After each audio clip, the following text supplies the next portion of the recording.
From trip space. Hope you guys are perfectly fine. So ഇന്ന് നമ്മുടെ യാത്ര എന്ന് പറയുന്നത് ട്രിവാൻഡ്രത്ത് നിന്നും തമിഴ്നാട്ടിലെ വൺ ഓഫ് ദി ബ്യൂട്ടിഫുൾ ഡെസ്റ്റിനേഷനായ കൊടൈക്കനാലിലേക്കാണ്. കൊടൈക്കനാലിനെ പറ്റി കൂടുതലൊന്നും എക്സ്പ്ലെയിൻ ചെയ്യേണ്ട ആവശ്യമില്ല എന്ന് കരുതുന്നു, കാരണം അത്രയും ഫേമസ് ആയിട്ടുള്ള ഒരു സ്പോട്ട് തന്നെയാണത്. അങ്ങനെ ഞങ്ങളൊരു വീക്കെൻഡ് കൊടയിലേക്ക് ഇറങ്ങാമെന്ന് കരുതി യാത്ര തിരിച്ചേക്കുവാണ്.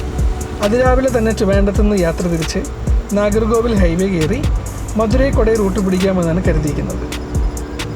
ട്രിവാൻഡ്രത്ത് നിന്നും കൊടൈക്കനാലിലേക്ക് പോകാൻ മറ്റ് 2 റൂട്ടുകൾ കൂടിയുണ്ട്. ഒന്നെന്ന് പറയുന്നത് തെന്മല, തെങ്കാശി, രാജാപ്പാളയം, ഉസ്ലാംപേട്ടി വഴി കൊടൈക്കനാലിലേക്കും, മറ്റൊന്നെന്ന് പറയുന്നത് പത്തനംതിട്ട വഴി റാന്നി, കമ്പം, തേനി വഴി നേരെ കൊടൈക്കനാലിലേക്കും പോകാൻ കഴിയും. ഇതിലുള്ളതിൽ തന്നെ ഏറ്റവും ലോങ്ങസ്റ്റ് റൂട്ടാണ് മധുര റൂട്ട്. പക്ഷേ ഞങ്ങളത് ചൂസ് ചെയ്യാൻ കാരണം one of the best road അതായത് കൊണ്ട് മാത്രമാണ്.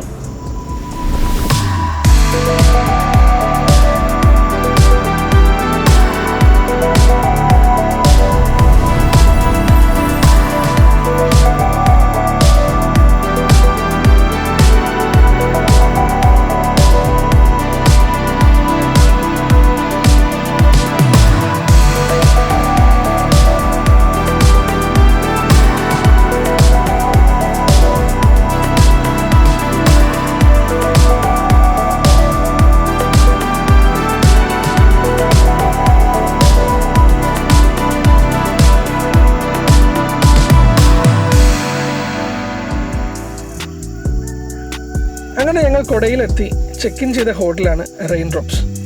ഒരു ഹെറിറ്റേജ് ലക്ഷൂറിയസ് പ്രോപ്പർട്ടി എന്ന് വേണമെങ്കിൽ പറയാം.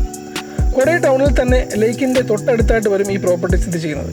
ഇവിടെ സ്റ്റാൻഡേർഡ്, സ്വീറ്റ്, ഡിലക്സ് അങ്ങനെ ഒരുപാട് കാറ്റഗറീസ് ഉള്ള റൂംസുകളുണ്ട്. ഫാമിലി ആൻഡ് ഫ്രണ്ട്സ് ആയിട്ടൊക്കെ വരുമ്പോൾ തീർച്ചയായിട്ടും പരിഗണിക്കാവുന്ന ഒരു പ്രോപ്പർട്ടിയാണ് റെയിൻ ഡ്രോപ്സ് എന്ന് പറയുന്നത്. കൊടയെത്തി അന്നത്തെ ദിവസം കുറച്ച് ഷോപ്പിംഗ് ഒക്കെ ചെയ്ത് റെസ്റ്റൊക്കെ എടുത്തതിന് ശേഷം നെക്സ്റ്റ് ഡേ മോർണിംഗ് ബ്രേക്ക്ഫാസ്റ്റും കഴിഞ്ഞ് ടൗണിലെ ടൂറിസ്റ്റ് സ്പോട്ടുകൾ കാണാനായിട്ട് യാത്ര തിരിച്ചു. നമ്മളിപ്പോൾ ഈ പോകുന്ന വഴി കൊടൈ ലേക്കിൻ്റെ ചുറ്റിലുമുള്ള റോഡിലൂടെയാണ്. പ്രധാനപ്പെട്ട പോയിന്റ് ഓഫ് അട്രാക്ഷനാണ് ഇവിടെ കൊടൈ ലേക്ക്. അതിനടുത്ത് തന്നെ ഷോപ്പ് ചെയ്യാൻ കുഞ്ഞു കുഞ്ഞു കടകളും പാർക്കുകളും ഒക്കെ ഉണ്ട്. പിന്നെ ആക്ടിവിറ്റി ആയിട്ട് പറയുകയാണെങ്കിൽ ബോട്ടിംഗ്, സൈക്ലിംഗ്, ഹോഴ്സ് റൈഡിങ് ഒക്കെ ഇവിടെ അവൈലബിൾ ആണ്. നമ്മളപ്പോൾ ചെറിയൊരു ബോട്ടിംഗ് പ്ലാൻ ചെയ്യുന്നുണ്ട്. എന്നാൽ പിന്നെ നമുക്ക് ബോട്ട് ജെട്ടിയിലേക്ക് പോകാം.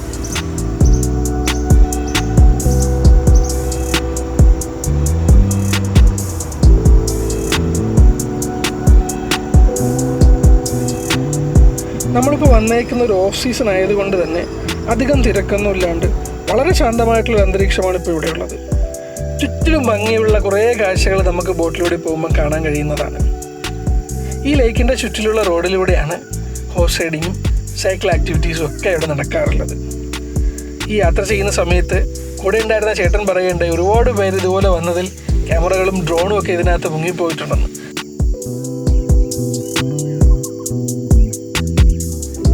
ഈ കാണുന്ന വ്യൂ പോയിൻ്റാണ് അപ്പർ ലേക്ക് വ്യൂ.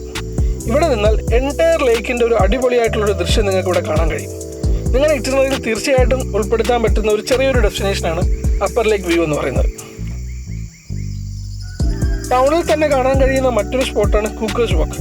ഒരു വാല്യൂ വ്യൂ കിട്ടുന്ന ഒരു ഡെസ്റ്റിനേഷനാണ് കൂക്കേഴ്സ് വാക്ക് എന്ന് പറയുന്നത്. ഒരു വാക്ക് വേയിലൂടെ നടന്ന് താഴെയുള്ള അതിമനോഹരമായിട്ടുള്ള ദൃശ്യങ്ങളൊക്കെ കണ്ട് അറ്റ്ലീസ്റ്റ് ഒരു 1 hour അവിടെ സ്പെൻഡ് ചെയ്യാൻ പറ്റുന്ന ഒരു സ്പോട്ടാണ് കൊടൈക്കനാലിലെ കൂക്കേഴ്സ് വാക്ക് എന്ന് പറയുന്നത്. കൊടൈക്കനാൽ ടൗണിൽ തന്നെ കാണാൻ കഴിയുന്ന മറ്റു ചില സ്പോട്ടുകളാണ് റോസ് ഗാർഡൻ, വില്ലേജ് റോക്ക്, ഗുണ കേവ്, പൈൻ ഫോറസ്റ്റ്. ചില ടെക് ഇഷ്യൂസ് കാരണം നമുക്ക് അതിൻ്റെ വീഡിയോസ് ഇതിനകത്ത് ഇൻക്ലൂഡ് ചെയ്യാൻ പറ്റിയിട്ടില്ല.